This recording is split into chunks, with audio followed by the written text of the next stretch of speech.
Hey, what's up, everybody? It is Gene Fetty with the Automotive Appearance Institute back at you with another episode of our All Access podcast. This is number 18. Today, we have Adrienne Farrow. So Adrienne Farrow is the go-to for all things Google tools. Her mission is to help entrepreneurs unlock the potential of Google tools, both to increase their productivity and create profitable digital products. Solopreneurs and entrepreneurs with small teams come to Adrienne to get help. Come to Adrienne to help them get their Google Workspace organized, set up systems, and create amazing digital products for their businesses. Adrienne is the founder of the Go-To suite of products, the place to go for increasing your productivity and saving time using Google tools. Sorry, I'm not a good script reader. So Adrienne, No Adrienne, welcome to the show. Thank you. So give us a little background on you. Who obviously we know who you are. You're Adrienne, and we've got a little bit of what you do with Google. But let's dive into that a little bit. How'd you get started there? Yeah. What led you to here? Yeah, no, definitely. So I was a teacher for 10 years, and I literally taught like almost anything you could think of well, maybe not everything, but a lot of different things in the education world, all the way from kindergarten up through high school special education. But what kind of ran through my career was I was always introducing new technology. And when I was a teacher was when Google Classroom came out. A lot of the Google tools really started to make a difference in the classroom. And so I started training the teachers I worked with, etc., on Google. And then what I call the great digitization of 2020 happened, Oh, yeah. which is COVID. Right. And so not only did I transition into online teaching, but I also started my virtual assistant career where I started helping those who are creating curriculum online to digitize using Google tools to help them create, things they were using in the classroom, but put them online for students to use. And then one thing kind of led to another, and I started training adults who worked in the online entrepreneurial space just how to maximize Google tools for their business, because it is something most online entrepreneurs use because it's either free or really reduced cost. But a lot of times we don't know the best ways to utilize it for our business or how to create great systems, etc. And so I just kind of fell into this niche just kind of over time. And I do have a background in being a Google trainer. So I am a certified Google Oh, trainer. cool. So I do bring that knowledge and like best practices from Google into the mix. And I actually got to go to the Google headquarters in Sunnyvale Oh, wow. in October of 2023. They invited us trainers to go. So that was a really cool experience to actually go to the place where Google is. Where Google So Googles. that's Yes, exactly. So that's me. I'm just really passionate about using these tools to really help make a difference in our business. That's perfect. So just for the audience, right? In case they're not familiar with what Google tools are, instead of just the broad, the broad term Google tools, what falls into there? Like, what are Google's tools that we can use? So most people are familiar with, if you sign up for a free Google account, you get your Gmail, which is what a lot of people use.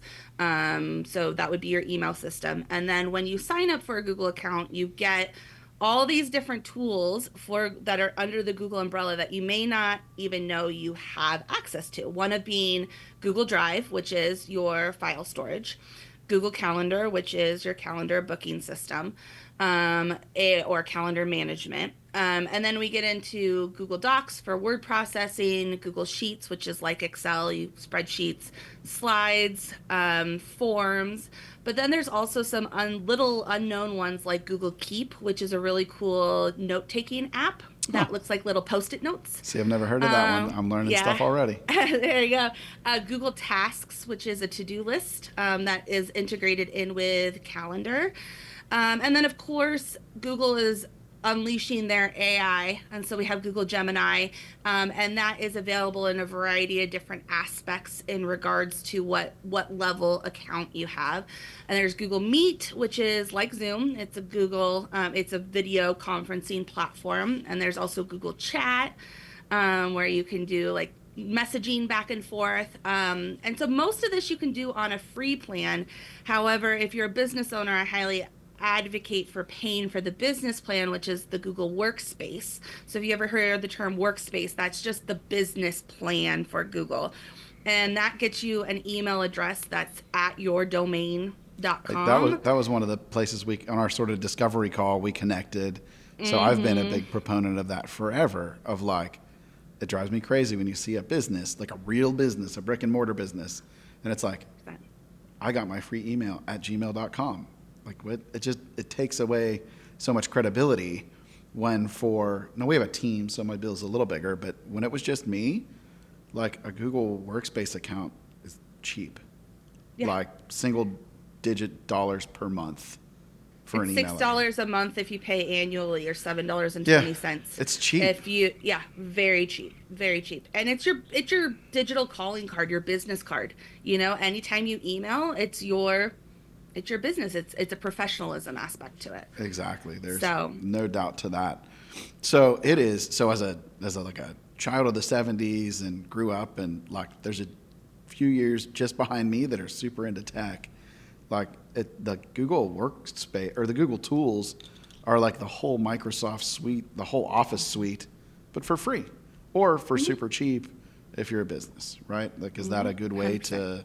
to describe that? Yep. So, what are some of the best ways that small business in our audience is small business? A lot of them are solopreneurs. What are some of the best ways that we can start implementing Google tools to work with our everyday and simplify our lives? Like, you're wearing so many hats as a solopreneur.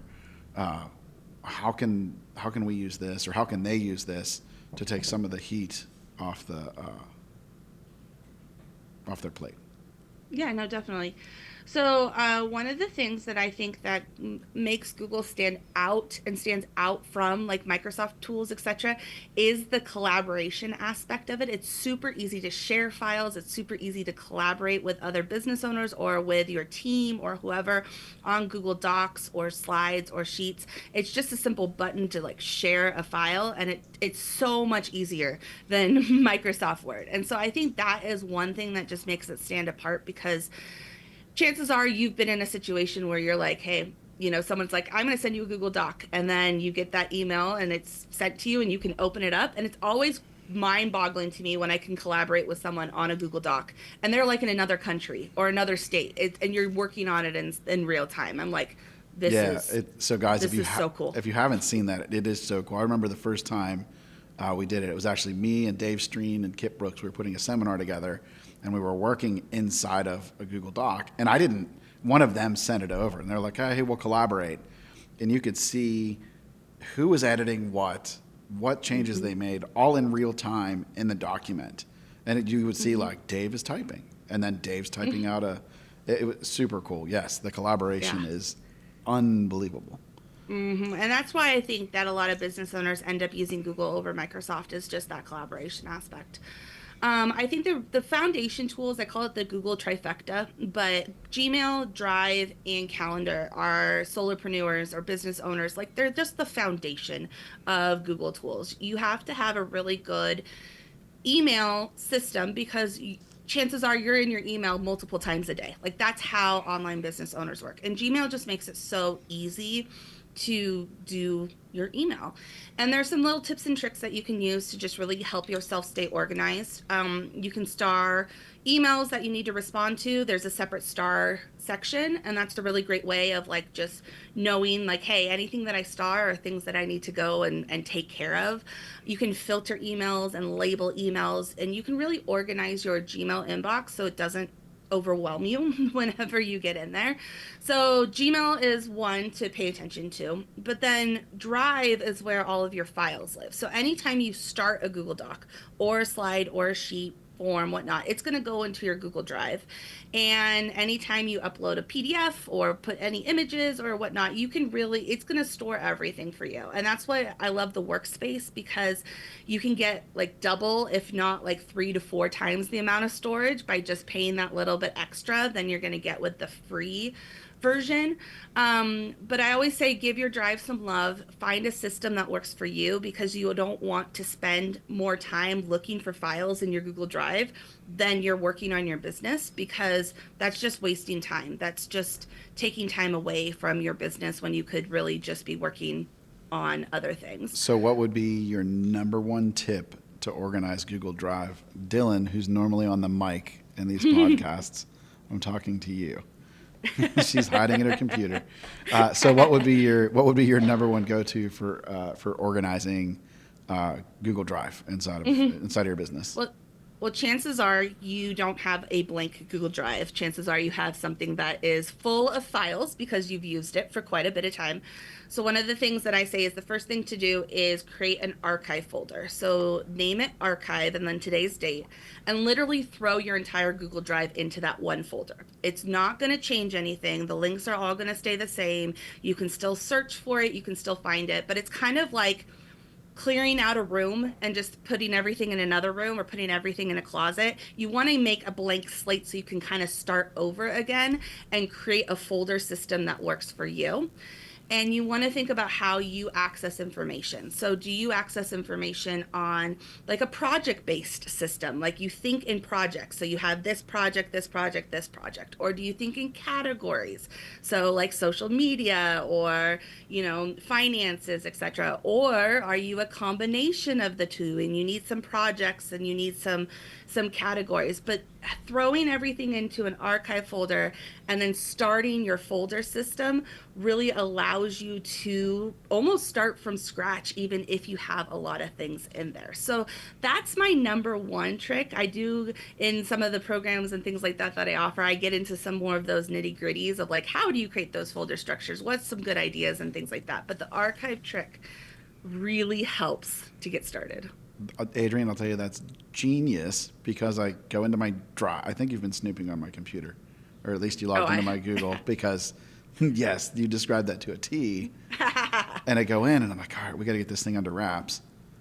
And then I'm like, no, it's so much. I don't even know what to do. That's it's genius to right? just be like archive, right? January, whatever, 7th, 2025. Mm-hmm. And put it all in there. That's awesome. That is guys, if you don't take that tip and put it into play, and I don't know what to tell you. You're listening to the wrong show. That's money. And chances are most of that you're not going to want to look at anyway. Like most of that's probably old or outdated or things you might want to keep, but you don't need to see on a regular basis. Right. And so then you can just kind of start fresh and new, and then it feels light and airy. It feels like you can tackle it and move on versus trying to spend hours just organizing a mess that you have. So I told you I was going to be selfish in this podcast because it's my show. Yeah. So along those lines, so personally here, right, we have Workspace. I also have iCloud, right, because I have, I get a little thumbs up emoji pop up on my screen. That's weird. Anyways, we have Google Workspace. I have iCloud because I'm an Apple Mac guy. Mm-hmm. And I have Dropbox because I used Dropbox back in the day before Workplace or Workspace became a real thing.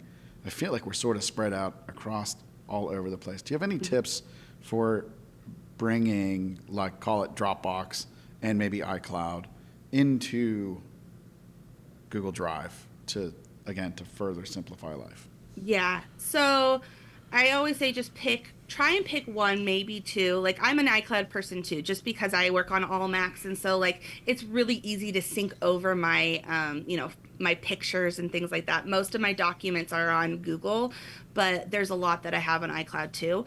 My two tips is like choose which one is going to be your primary one and really separate personal from business. Business should not have any of your personal stuff in it, and really personal shouldn't have any of your business. So if iCloud's your personal and Google's your business, like great, that can work really well. Dropbox, you could just download everything as onto your desktop and then upload it into Google Drive. There's not really a seamless way to migrate. I wish that there was, but I would just say like take everything out and then put it in.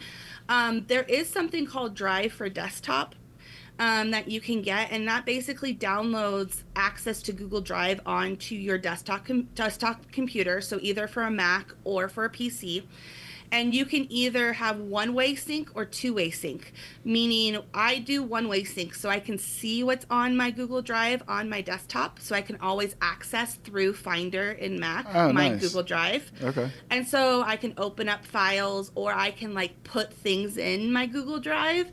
But you can also do two-way sync, so it can sync and bring things from your computer into your Google Drive if that's something that works well for you. Oh, nice. So there are some tools that can really help. But yeah, try my biggest advice is try to stick to one, maybe two, just so you're not overwhelmed with like where is everything? Because then that's the big question is like And what program did I put it in? and I'm sure that's a lot of people's problem, but that's ours too. It's like, is it in Dropbox? Is it in your Dropbox or is it in my Dropbox? Is it in Google Drive or like what? Where? I don't know.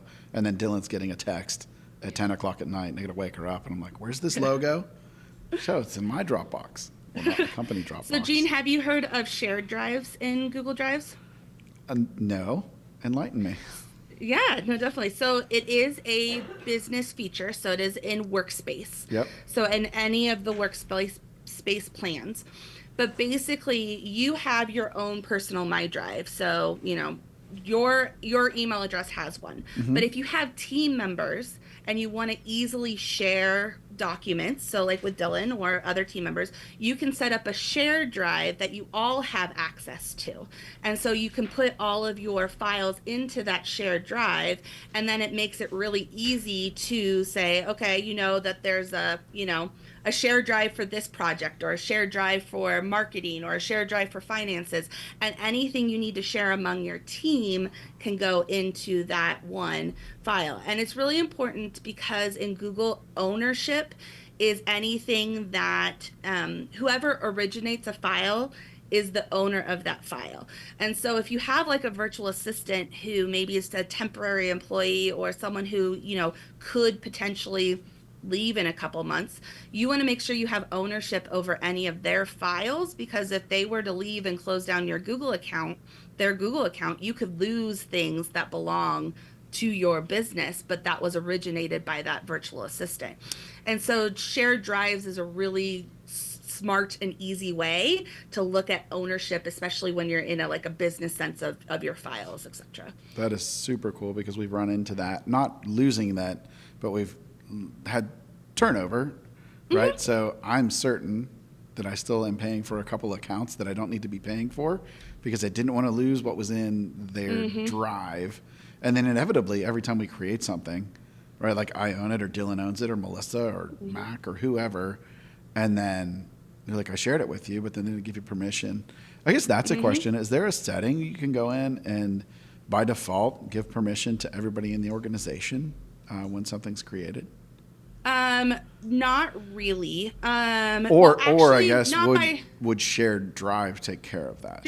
Shared drives would take care of that, meaning that so if you started a Google Doc, it's going to automatically go to your My Drive. It's going to start in My Drive, and you're going to have to give that doc a home. So whether that home is in another file in your own My Drive or it's in a shared drive, if you put it in that shared drive, whoever has access to that shared drive will now be a co-owner of that file. And so by default, so just by putting it into that shared drive, and whoever originates the shared drive, so say you originate the shared drive, you can choose who has access to that shared drive. So it doesn't have to be everyone in your organization. You could just have one shared drive that's between you and Dylan, and those are the only two, people that have access to it. Can you multiple shared drives? You can have multiple shared drives. Great. Yep. Oh, wow. Yep. This is amazing. Yeah. So, yep. And then you can also choose the level of access someone has to a shared drive too. So you could have someone just have viewing access to the shared drive. They're not allowed to take things out. They're not allowed to add things in. They can only look at everything.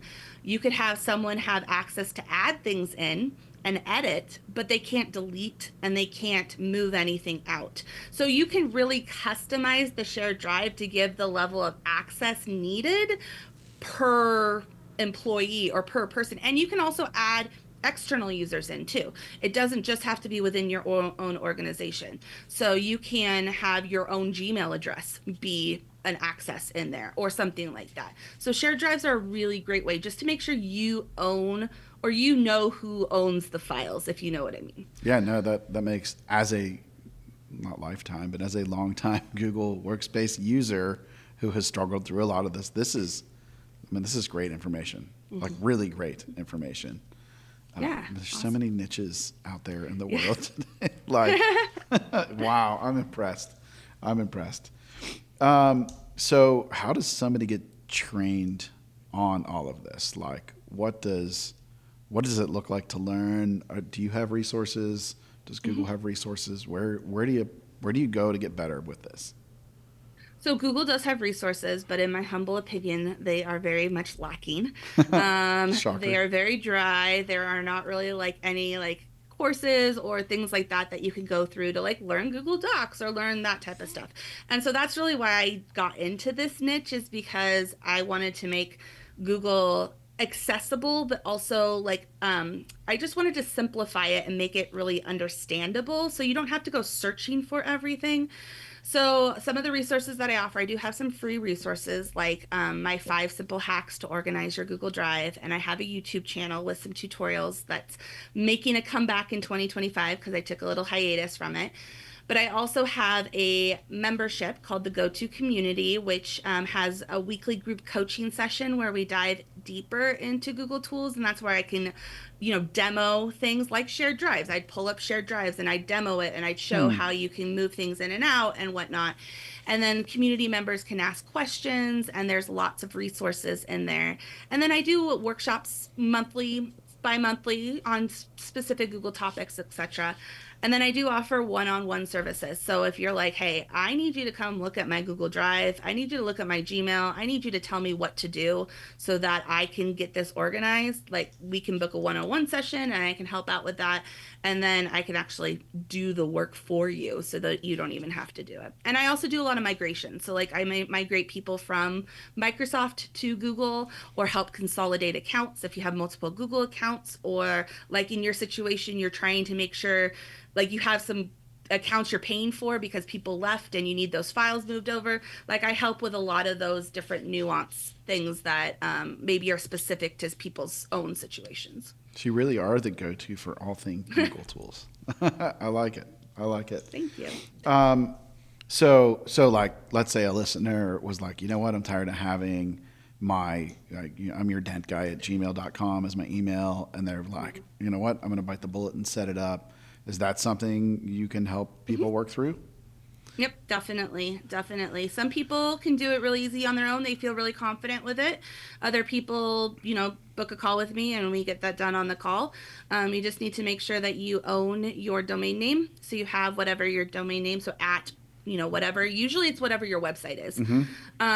And then I actually am a Google referral partner. So I can provide 10% discounts off of a year on either the first plan or the second plan, the business starter or the business standard plan. Oh, that's If you, great. yeah, if you decide to have me help you set it up, I can definitely hook you up with a code. So, guys, we will have links for everything from Adrienne in the show notes and probably in the post underneath the episode on the website.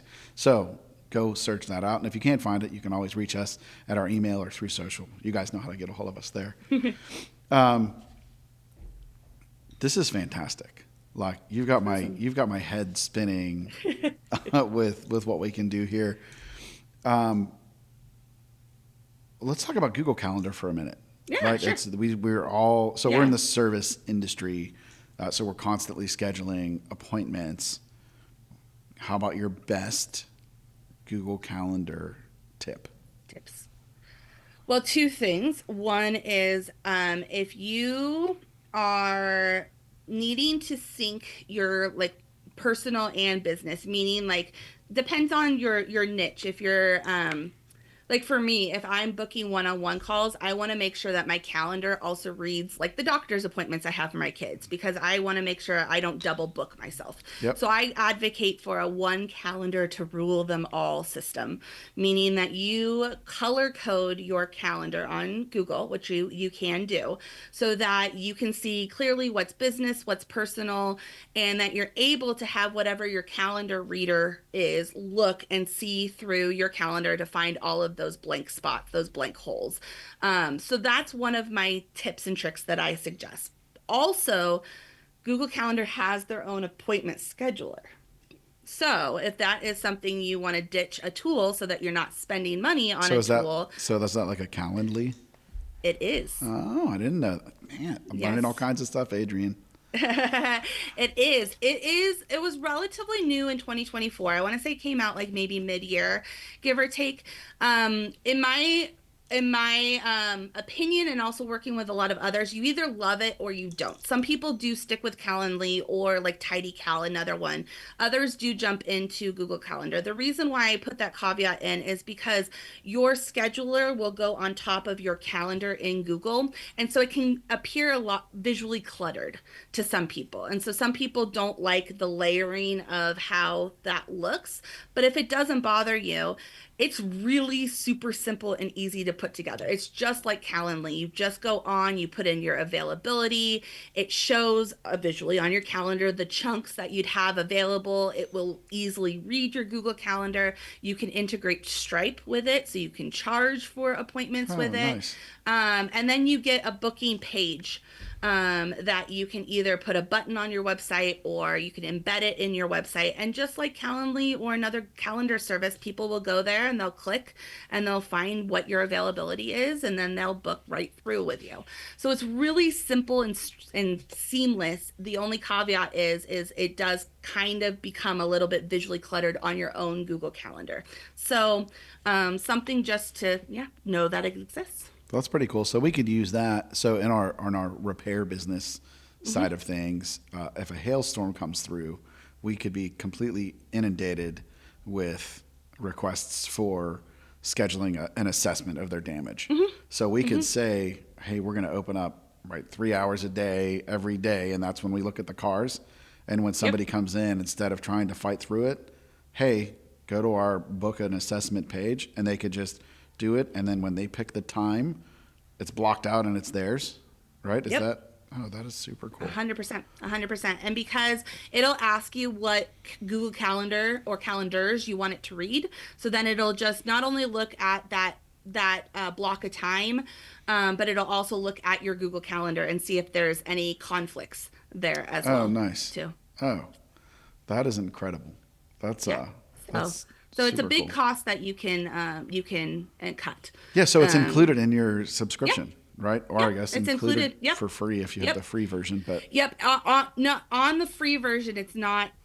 It's either you get one or not included at all. I can't remember. okay. I think that they've changed it, but if you're on the paid version, you do get. I always recommend the middle tier, the business standard tier, because that's where you can get the majority of all of the features. There's some that they're starting to move into the lower tier, but the most of them are that one or above. Okay. But you can get unlimited Google Calendar. To my knowledge, there's not a limit yeah, of different we won't appointments. hold you to that. Nobody's going to send you an email and be like, Adrienne, I went, and it costs extra. So you'll be okay. I can't. Yes, but no. I mean, like you can do multiple appointment scheduling on the Google Workspace Oh, that plans, is the business super cool. ones. That is Yep. that is really cool. And did you know you can sign contracts now on Google Docs? All right, you know what? We're just going to end here because you're giving too much knowledge on my free podcast. So tell me more, Adrienne. Well, this again is on the business plan, but you would create a document in Google Docs, and then there is an e-signature aspect as one of the drop-down menus, and then it will put in the boxes for different amount of sender. I think it's up to 10 signatures, and then you can also do initials and date. There's not a ton of fields, but there's enough for the basics. And then what you do is you email it through the system to whoever you need their signature from. It will prompt them for their signature, prompt you for your signature, and then send you both a PDF with all of the time stamping and everything. So it follows the e-signature laws in the United States to be a valid signature. So you don't have to use something like DocuSign or, one of the other platforms. You can actually do that within Google Docs now. And that is as of last summer. Wow. So back to the repair business side of things. If you're going to bring your car in for repair, we need a signed authorization to repair with acknowledgments on X, Y, and Z. So we can, right from our Google Workspace, create that and then just shoot it out. If they're going to drop off after hours, we're not going to see them. We can have them e-sign that all through Google It would Drive. have to go via their email. Yeah, but I So mean, right, would, but yep, an e-sign through, wow, that is so cool. Huh. Yep. And you'll get a little prompt that'll be like, so-and-so signed it. Now it's your turn to sign it. So you can countersign it. And then once all of the, all of the parties have signed it, then you each get a PDF in your email box of the signed completed document. That is pretty incredible. Yeah. Wow. And I feel like, I bet we're just scratching the surface of what is inside of Google Tools for sure.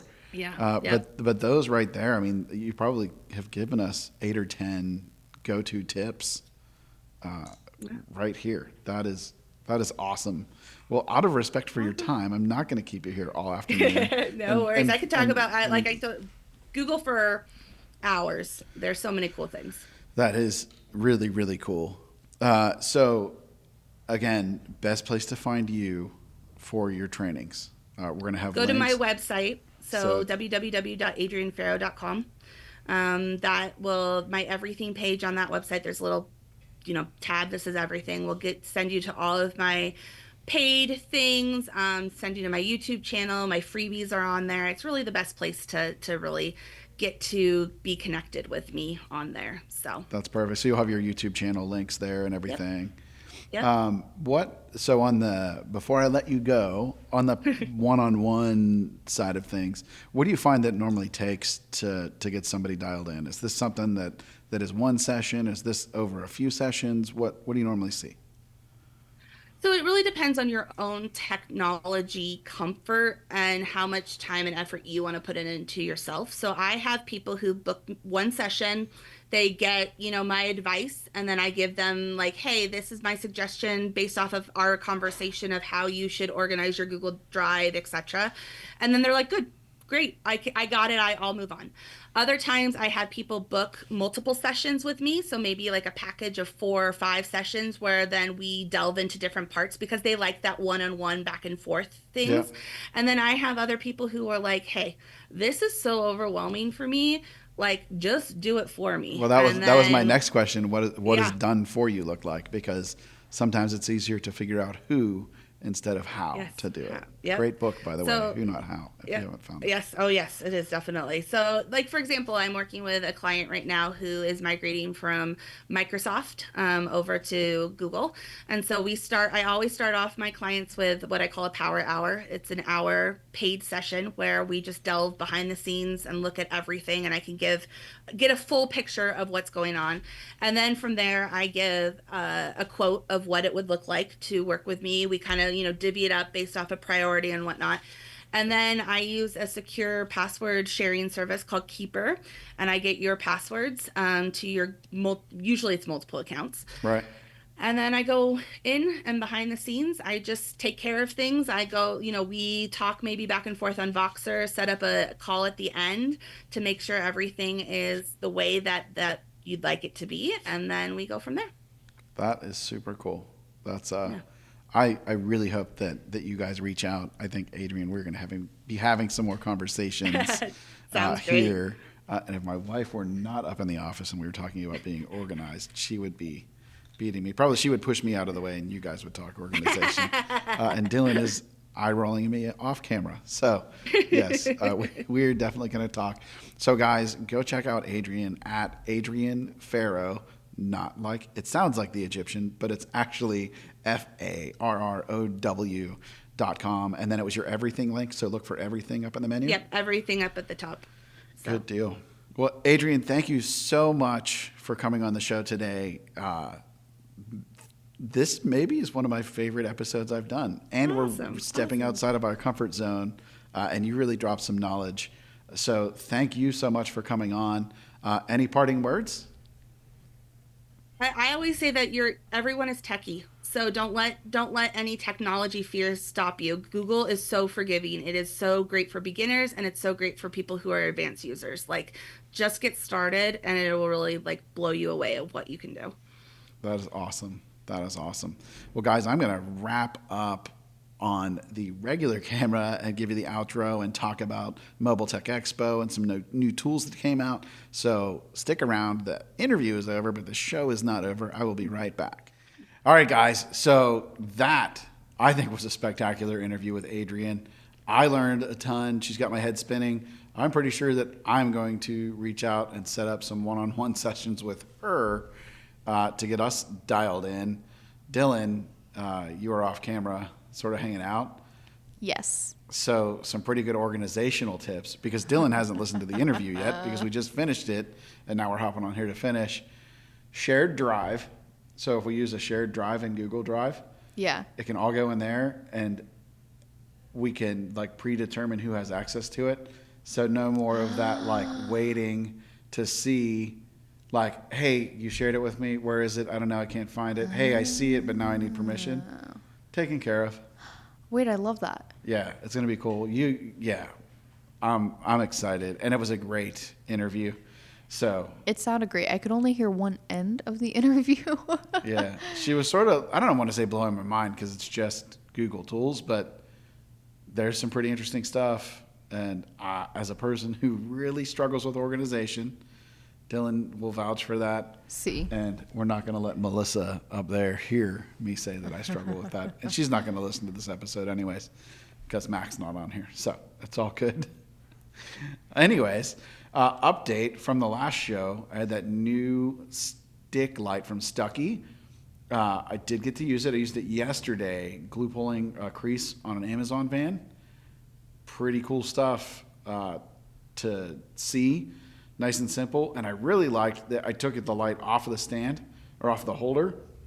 And for cross-checking, man, you can get a really nice tight look and then like pop it back out of your way. I love the small footprint. And the cool factor is just off the charts. You didn't even get to see that yet, Dylan. Negatory captain. See, that's what happens when you get sick and call off of work. Guys, this is like the second day that I've been able to like actually talk without coughing. Well, kind of. I'm doing a lot better now. Doing a lot better. But did you die? I did not die. DBAP. DBAP. Sponsored by DBAP. Anyways, so great episode.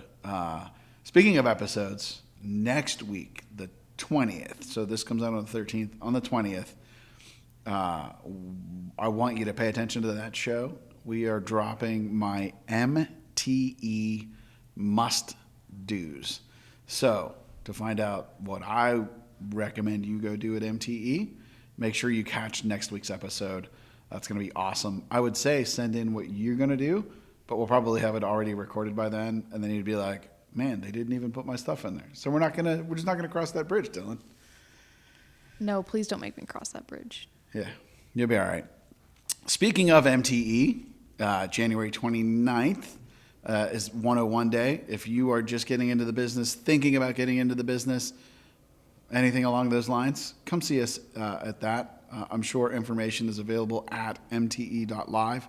On Thursday in the morning, I've got my unfolding large damage with glue pull repair class. That is going to be great. I've not taught that anywhere else. And in the afternoon, we have the shop owners roundtable. Just yesterday, in real time, we had our big group meeting to get set up for that. We are bringing some new stuff to the table that wasn't talked about last year that I am super excited to share with you. And of course, we have Dave Detlaff joining us. And myself and Matt Moore and Christopher Ray and Corey Kleinfeld. It's going to be a great show. I'm sure that is going to be standing room only. Also, we also just released on our website 2 new courses. Intro to PDR through GPR. Is PDR being taught incorrectly everywhere in the world? I think so, except for here.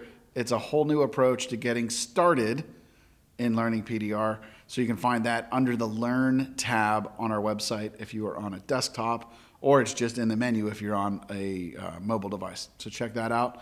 And I also, out of the archives, I've not shared this since 2021, brought back, and for the only place available online anywhere that I know of, I've my protractor close. It's the close I use to drive more leads through the shop, to make my wholesale techs' lives easier, and to put more money in everybody's pocket. And that class is only $27, and Dylan edited it down really short. It's like under 12 minutes, right? It is 11 minutes. 11 minutes. So in 11 minutes for $27, you can learn how to close more jobs right away, instant. I mean, it's like, even when we got done recording, Dylan was like, wow, I get it. That makes so much sense. So go find out the protractor close. Also available on autoappearanceinstitute.com underneath the Learn tab, or just in the menu if you're on a mobile device. That felt like a commercial. I know. You sold that pretty well, though. It was like almost Billy Mays. Almost. Like, you're getting But there. wait, there's more. You can come see me at MTE. Say hi. I don't charge extra for that. No. No. It's included. And, well, I guess by the time this episode airs, we're not going to have the webinar. So Nope. make sure you sign up for done. Make sure you sign up for the list so you can be in the know when our next webinar is happening. Exactly. Yes. And I'm sure that was a huge success. But you'll have to wait a couple episodes to find out for sure. No, I'm just kidding. It's going to be great. I actually went out and bought a vehicle for teaching and doing webinars and classes on, so we can get super aggressive, and we don't need to be gentle. It's not a rental. We own it, right? We can just beat it up. Mia the Kia. Yes. Mia the Kia. Mia the Kia, that's her There name. we go. So the car has been named Mia the Kia by Dylan. Well, she has Greta the Jetta. So. Yeah, and I used to have Tink, but that's a story for another day. Yes, I like it. Good deal. And new this week. ASMR. ASMR. I just got these in the mail yesterday. I have not even turned a glue gun on today. But the brand new Kiko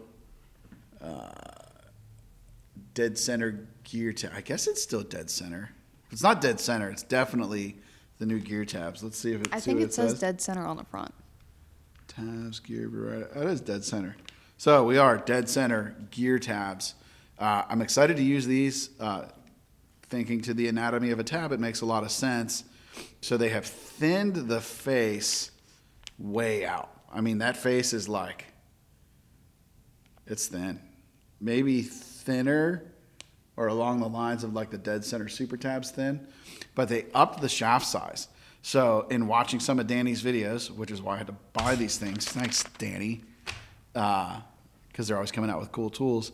It's more of like a starting tab, more of an intermediate tab, where it's something that you would start the dent with that slightly larger shaft to bring the bulk up, and then switch to your finishing tabs. You know, an actual true dead center or a dent reaper tab, and go after the finish with that. I'm excited to give these a go. And also, we had our new tools a couple episodes ago. We had the intermediate Kiko tabs. So keep an eye out. Full reviews coming for the dead center gear tabs, the intermediate tabs, and the stick light from Stucky. We decided it's like Sally sells seashells down by the seashore. Yes. Stucky sells stick lights at stuckytools.com or something like that. Oh, yeah, It's a that's tongue cute. twister. Yeah. It's basically what I do to warm up for the podcast is I just say Stucky that. sells stick lights on stuckytools.com. Yes, Stucky you got sells it. stick See? lights on stuckytools.com. It's perfect. How fast can you say it and get it going? Yeah. Can you say that 3 times fast? Maybe not. Probably not. Don't. Good deal. So, guys, that is everything we have going on. Of course, go leave us a review. If you're enjoying the show, head to wherever you listen to your podcasts at. Please leave us a review. That helps the algorithms get the show out there. Go check out the courses. If there's something you want to learn that we have, go get it. If you have an idea for a course, let us know. We are in full production mode this year. We've got a bunch on the schedule already with more to come. So what do you want to learn about? Let me know. send us a message. We'll make the class. I will see you at MTE in just a couple of weeks. Don't forget about that MTE episode coming up next week. You don't want to miss it. And as always, thanks for watching. I'll see you on the next show. Bye.